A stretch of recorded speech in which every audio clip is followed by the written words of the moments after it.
శుక్లాం బ్రహ్మ విచారసార పరమాద్యాం జగద్వ్యాపినీం వీణా పుస్తకధారిణీం అభయదాం జాడ్యాంధకారాపహాం హస్తే స్ఫాటికమాలికాం విదదతీం పద్మాసనే సంస్థితాం వందే తాం పరమేశ్వరీం భగవతీం బుద్ధిప్రదాం శారదాం. శ్రీ మహాగణాధిపతయే నమః. శ్రీ మహాసరస్వత్యై నమః. శ్రీ గురుభ్యో నమః.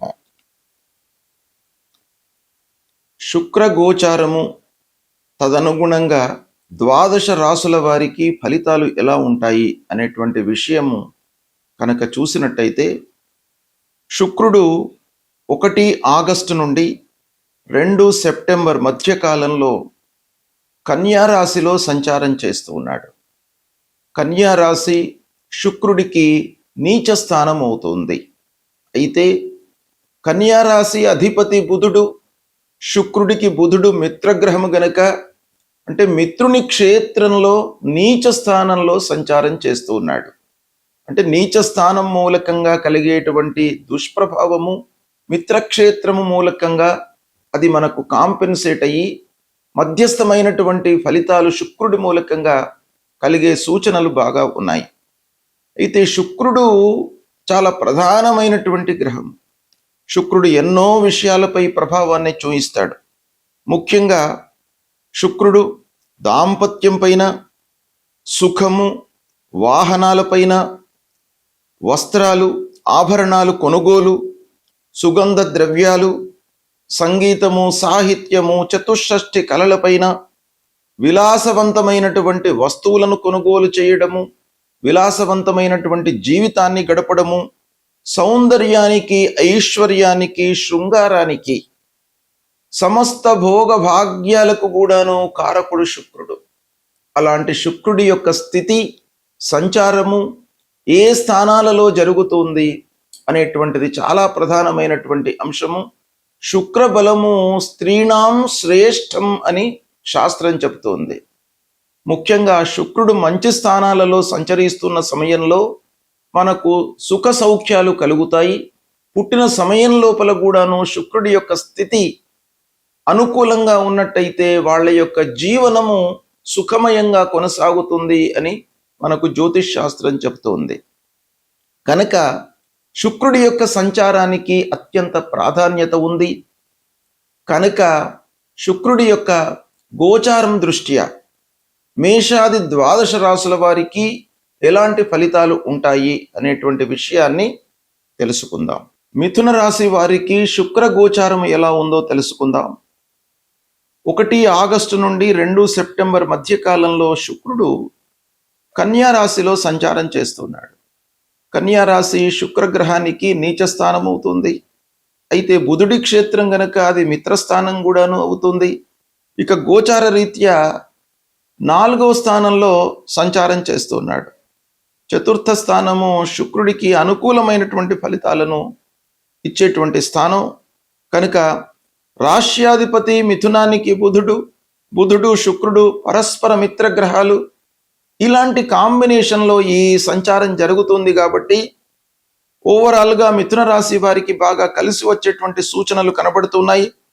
ఇకపోతే సప్తమ దృష్టితో దశమ స్థానాన్ని చూస్తున్నాడు శుక్రుడు. అది కూడాను వృత్తిపైన ప్రభావాన్ని చూయిస్తుంది. ఇకపోతే ఇంటి లోపల సౌఖ్యము, ఆనందము వెల్లివిరుస్తుంది. గృహానికి సంబంధించినటువంటి వస్తువులను కొనుగోలు చేయడంపై మనస్సు నిలుపుతారు. ప్రయత్నాలు ఫలిస్తాయి. వాహన సౌఖ్యం ముఖ్యంగా ఈ కాలంలో కనబడుతుంది. తల్లిదండ్రుల యొక్క ఆరోగ్యము నయమవుతుంది. ఉద్యోగంలో మీకు స్థిరత్వము కలుగుతుంది. వ్యాపారంలో మిత్రుల యొక్క సహాయ సహకారాలు మీకు బాగా అందుతాయి. విద్యార్థులకు ఏకాగ్రతతో మీరు చదివినట్టయితే మంచి ఫలితాలు పెరుగుతాయి. ఏకాగ్రత కూడాను మీ లోపల పెరిగే సూచనలు ఈ కాలంలో కనబడుతున్నాయి. కాబట్టి విద్యార్థులకు సుసమయముగా మనం భావించాలి. ఈ సమయము మీరు కొంత ఆలోచించి నిర్ణయాలు తీసుకున్నట్టయితే మంచి ఫలితాలను పొందుతారు. కుటుంబంలో ప్రశాంతమైనటువంటి వాతావరణం ఉంటుంది. అన్యోన్యత బాగా పెరుగుతుంది. పిల్లలు, భార్యాభర్తలు, కుటుంబ పెద్దల మధ్యన సయోధ్య కుదురుతుంది. అంటే అన్యోన్యత, స్నేహభావము, సుహృద్భావ వాతావరణం మూలకంగా మీరు ఇంటి లోపల సౌఖ్యాన్ని పొందుతారు. స్థిర చిరాస్తుల యోగం కనబడుతుంది. అంటే ఆస్తి కొనుగోలుపై మనస్సు నిలుపుతారు. ఇకపోతే ప్రయాణాలు మీకు కొంత కలిసి వస్తాయి. ప్రయాణాలు చేసేటప్పుడు కొన్ని జాగ్రత్తలు తీసుకోవాలి. అయినప్పటికీ తలపెట్టినటువంటి ప్రయాణాల మూలకంగా మీకు లాభదాయకంగా ఉంటుంది. దాంపత్యంలో అనురాగము, ప్రేమ, అన్యోన్యత బాగా కనబడుతుంది. తద్వారా సంతోషంగా ఉంటారు. ఈ విధంగా ఆలోచించినట్టయితే మిథున రాశి వారికి శుక్రుడు కన్యా రాశిలో సంచరిస్తున్నటువంటి సమయం లోపల బాగా అనుకూలత గోచరిస్తుంది. దీన్ని సద్వినియోగపరుచుకోండి. చాలా మంచి ఫలితాలను పొందుతారు. శుక్రుడు ప్రతికూలంగా సంచరిస్తున్నటువంటి సమయంలో తప్పకుండా మనము పరిహారాలు చేసుకోవాలి. శుక్రుడి యొక్క అనుగ్రహం కొరకై మహాలక్ష్మి అమ్మవారిని మనము పూజించడము చాలా శ్రేష్టం. మహాలక్ష్మి అమ్మవారిని మీరు పూజించినట్టయితే తప్పకుండా శుక్రుడు యొక్క సంతృప్తి మీకు అందుతుంది.